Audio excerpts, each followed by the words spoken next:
ಒಂದು ವಾಸ್ತುಶಿಲ್ಪ ನಿರ್ಮಾಣ ಆದಮೇಲೆ ಅದಕ್ಕೆ ಜಾತಿ ಇರೋದಿಲ್ಲ. ಗೋಲ್ ಗುಮ್ಮಟ್ ಇಸ್ ನಾಟ್ ಇಸ್ಲಾಮಿಕ್ ಇದು ಅಥವಾ ಹಿಂದೂಗಳದ್ದು. ಅದು ಹಿಂದೂಗಳದ್ದೇ ಇತ್ತು, ಇದು ಇಸ್ಲಾಮಿಕರದ್ದೇ ಇತ್ತು ಅನ್ನೋದು ಪ್ರಶ್ನೆ ಇಲ್ಲ. ಆ್ಯಸ್ ಆನ್ ಡೇಟ್ ನಾವು ಕಣ್ಣೆದುರಿಗೆ ಒಂದು ವಾಸ್ತುಶಿಲ್ಪ ಇದೆ, ಅದರೊಳಗಿನ ಮಹತ್ವ ಏನು, ಅದು ನಮಗೇನು ತಿಳಿಸ್ಕೊಡ್ತದೆ ಎಂಬುದು ಅಭ್ಯಾಸ ಮಾಡಬೇಕೇ ಹೊರತು ಅದರೊಳಗೆ ಮತ ಜಾತಿಗಳನ್ನು ತರಬಾರ್ದು.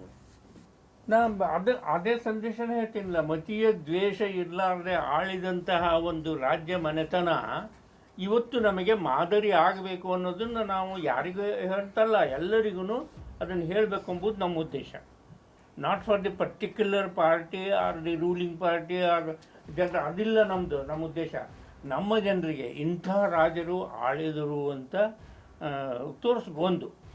ಎರಡನೇದು, as a historian I can tell you, ನಮ್ಮ ಇತಿಹಾಸ ನಾವು ಕಾಣ್ಕೋಬೇಕಲ್ಲ, ಏನಿತ್ತು ಅಂತ ನೋಡಬೇಕಲ್ಲ. ಅದು ಮುಸ್ಲಿಮರದಿತ್ತು, ಅವ್ರದ್ದೇನು ಓದೋದು ಅಂಥೇಳಿ ಹಿಂದೂಗಳಾಗಲಿ, ಅಥವಾ ಇವತ್ತಿನ ದಿವಸದಾಗ ನಮ್ಮದು ನಾವು ಓದೋದು ಏನು ಮಾಡೋದು ಅಂತೇಳಿ ಮುಸ್ಲಿಮರಾಗಲಿ ಹೇಳೋದು ತಪ್ಪಲ್ಲ. ಅದು